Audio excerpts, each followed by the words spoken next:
Please let me bring to the rostrum another student in the ministry, a beautiful sister. She's sharp. You'll see when you've heard her before. She's our sister, Chuwera Muhammad. Let's bring her on with a rousing round of applause.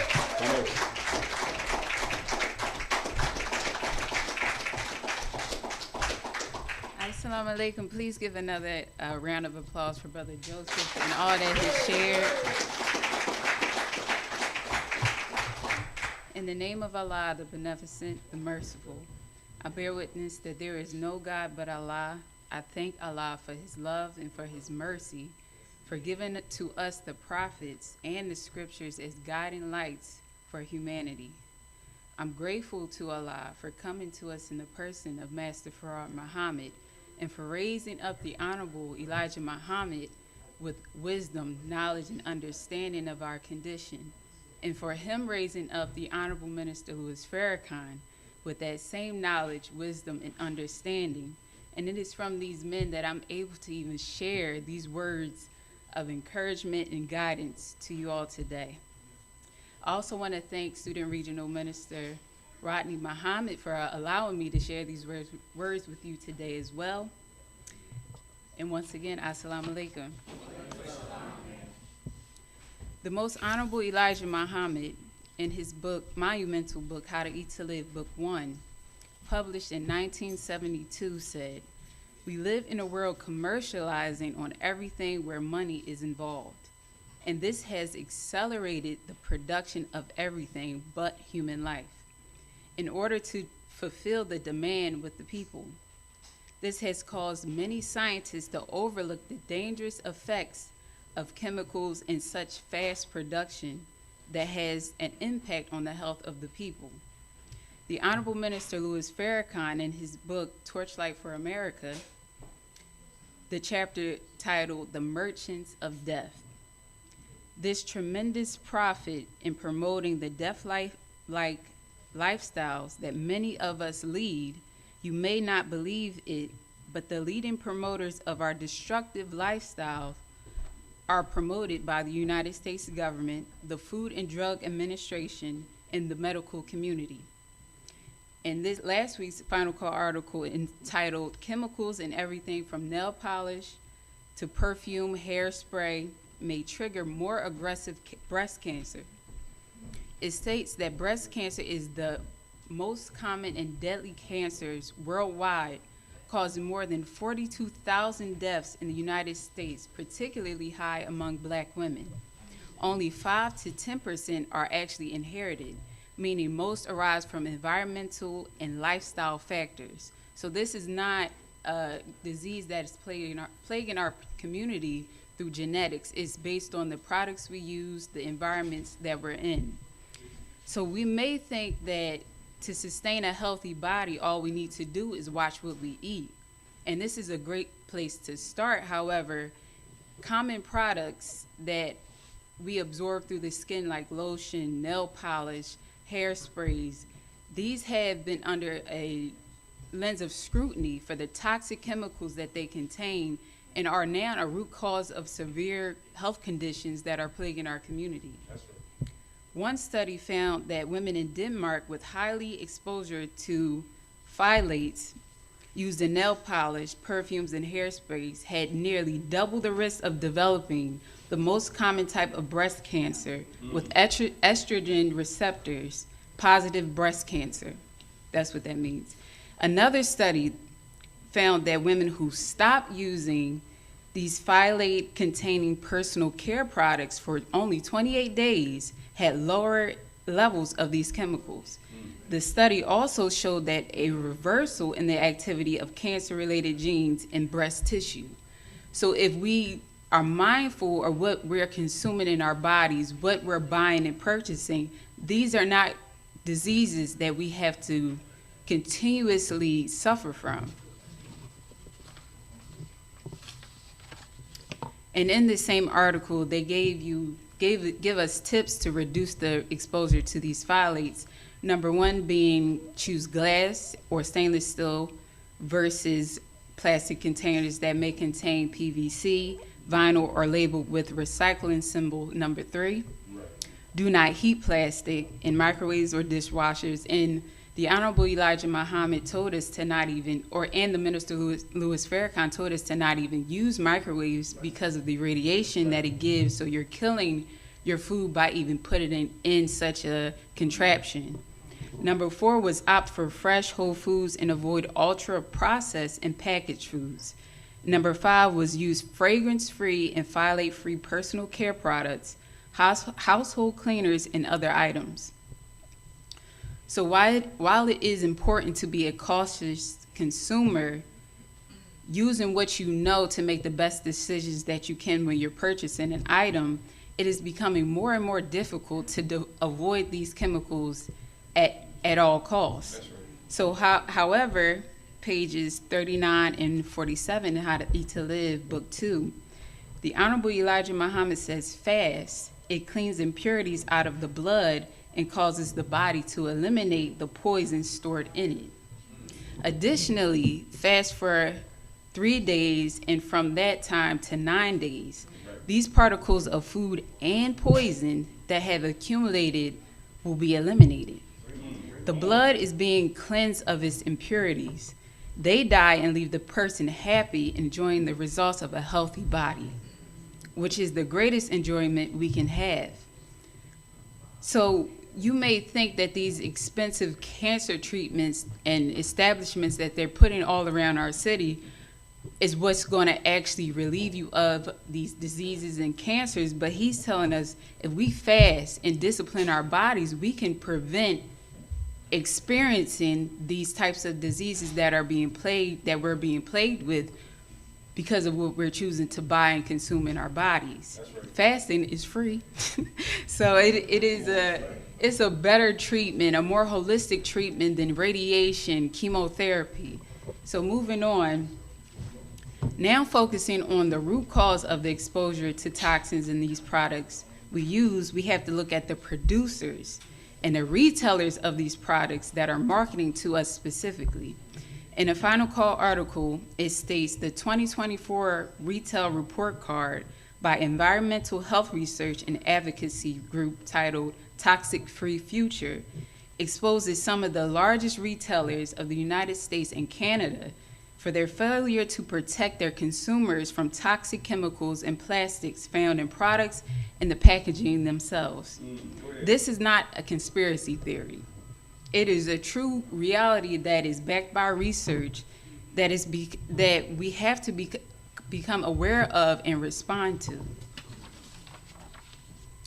This Final Call article also states studies by the Campaign of Healthier Solutions found 53% of tested products sold in the dollar stores contain at least one hazardous chemical. So if you do you draw your eyes for that one, you don't know what you're picking up that could actually be contributing to the illnesses and the lack of health that we're experiencing.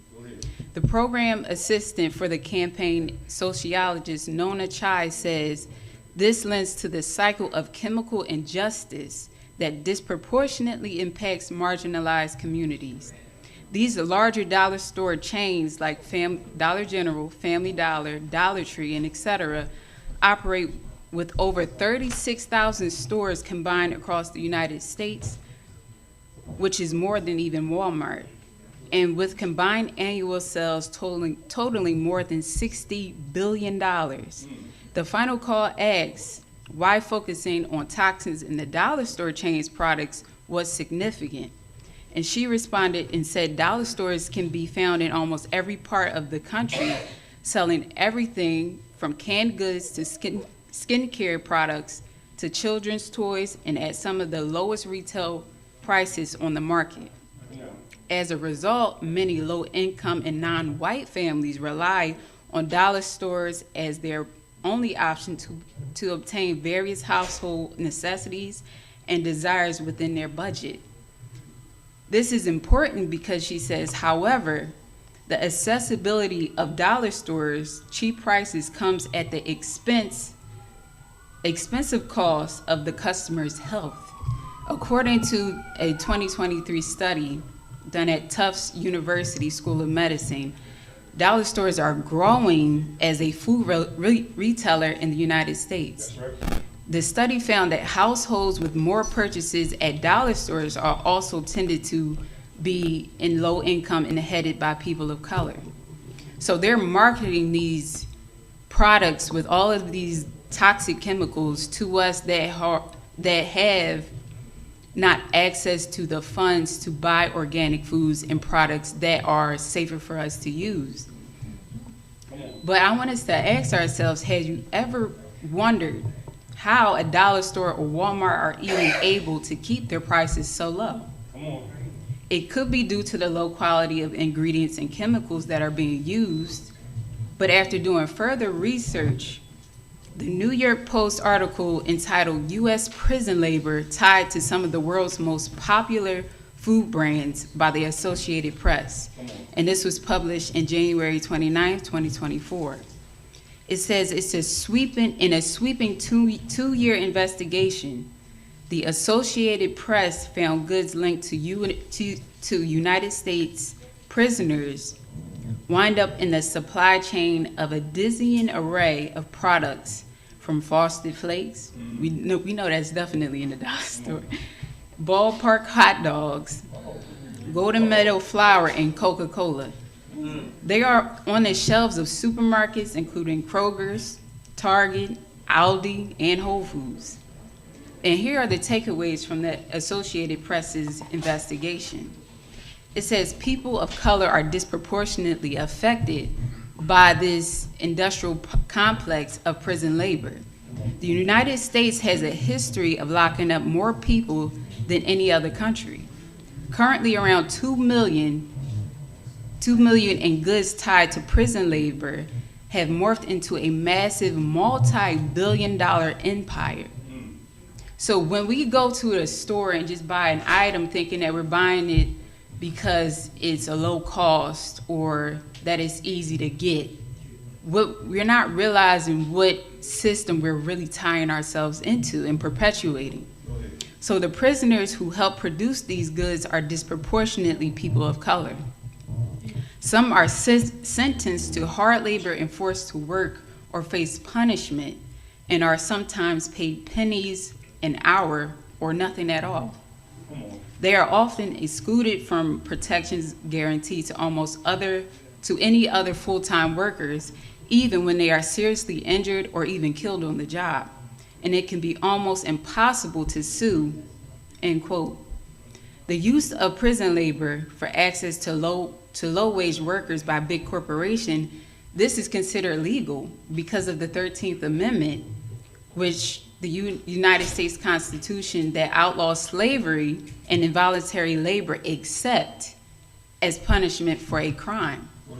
And this was in 1865, so this is not a new thing that we're experiencing, or this was already set up as a new form of slavery with the prison labor.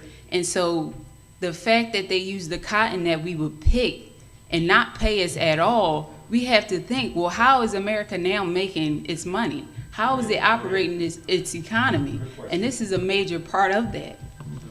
So purchasing low-cost items at the expense of financing corporations that fuel prison labor is indeed a heavy price that we are paying as a people.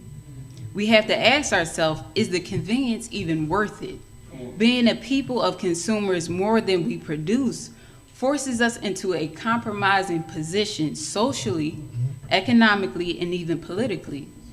Savers Day 2013, the Honorable Minister Louis Farrakhan spoke about how Black people are disproportionately not represented in politics. He said there's nearly 50 million of us in America, yet at that time in 2013, 13% of the population has no elected Black members of the Senate. Yet we are taxpayers, yet we contribute to this economy. He said, I want the American people, and particularly Black people, to see that influence is not gained by sitting in, waiting in, prying in, or even praying in. It's buying with the power of your dollars and your unity. This will increase your influence not only in America, but throughout the world. And that's why this program of the Honorable Elijah Muhammad is so important. And that's why so many people fight against it, because it brushes off the leeches one by one, and the vultures and bloodsuckers cannot stay around an active body of living people. End quote. Good teaching. So now that we have become more aware of these economic systems and the ill effect that it has on us as individuals and as a community, the statement made by the Honorable Elijah Muhammad to do for self or suffer the consequences is being made fully manifest. Being that we are mass consumers rather than producer, this puts us at the mercy of the producers of commerce that feeds political systems that oppress the masses of our people. Doing for self is a practice that would ensure better quality of life and power in our neighborhoods and community. However, we have to point out that we didn't become a group of consumers by choice. This indeed, if we look at history, shows how we actually became a group of people that were more consumers than producers. Savers Day 2013, the Honorable Minister Louis Farrakhan titled it, Muhammad's Economic Blueprint, Ending Poverty and Want. He said, he asked, how do we become a nation of consumers? Did you know that this is a learned behavior from our experience in slavery and then the sharecropping system? But we must know our history to understand it. He spoke about the development of 60 black towns, and most of us know about Tulsa and how it ended by being burnt down. He said, but when the enemy saw us building these towns, all they did was help destroy it and began to set up a series of laws that became known as Jim Crow laws. Their purpose was to return blacks as close as possible to the state of slavery that we had previously been in. Most important, to force us back into the cotton fields to keep the cotton-based economy from collapsing. Under these wicked laws, money in the hands of blacks was treated as though it was a weapon of mass white destruction. Under the Jim Crow, whites made it illegal to sell property to black people. Black people were forbidden by law to sell even their own farmed goods without the written permission of a Caucasian, thus criminalizing black business enterprise. Just looking at the history, now we can fast forward to today and understand why it is so difficult for us to maintain our own economic economy amongst each other, because it's being controlled and manipulated by forces outside of ourselves. So he also mentioned the Freedmen's Bank. I'm not sure how many people know about that, but from 1865 to 1874, there were 37 branches of the Freedmen's Bank in 17 states.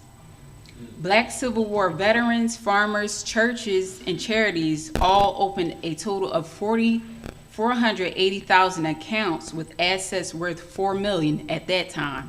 Today, this would be worth $5.8 billion. Do you know what they did? They drained the bank accounts of every last penny, leaving tens of thousands of our black people in economic ruin.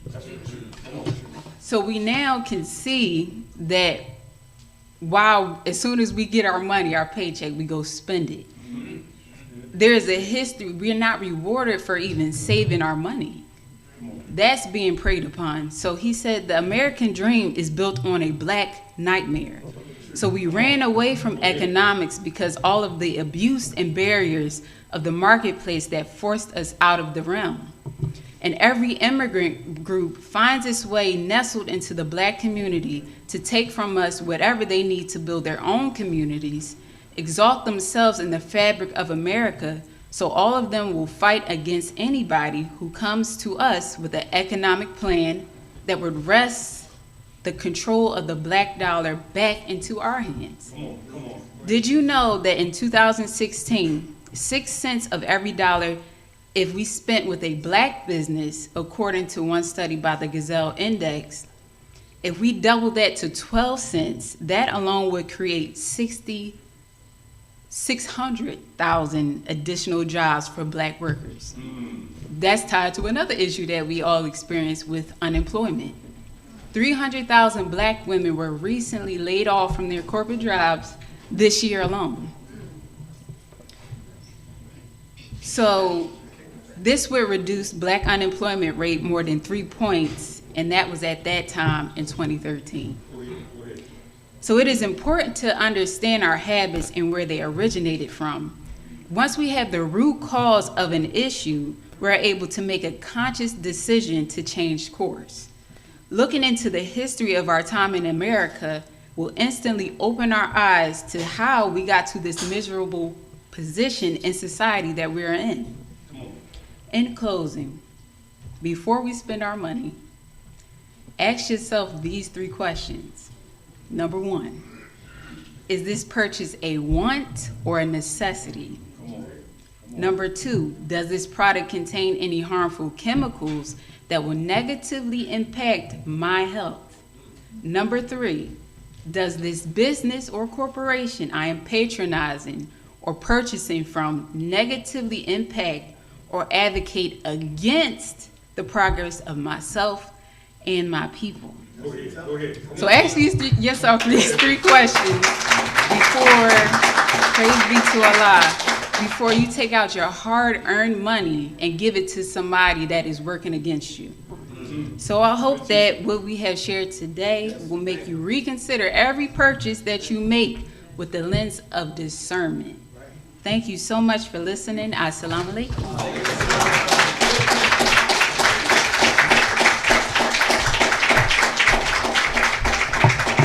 Oh, come on, y'all. We can put some more on that.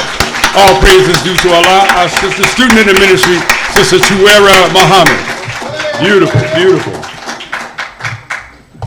I love it when our brothers and sisters come forward with their research, because that always lifts something that maybe we didn't know. Or if we did know it, something gets added to it to take us deeper into it. That's the beauty of the teachings of the Honorable Elijah Muhammad, as represented by the Honorable Minister Louis Farrakhan. Sister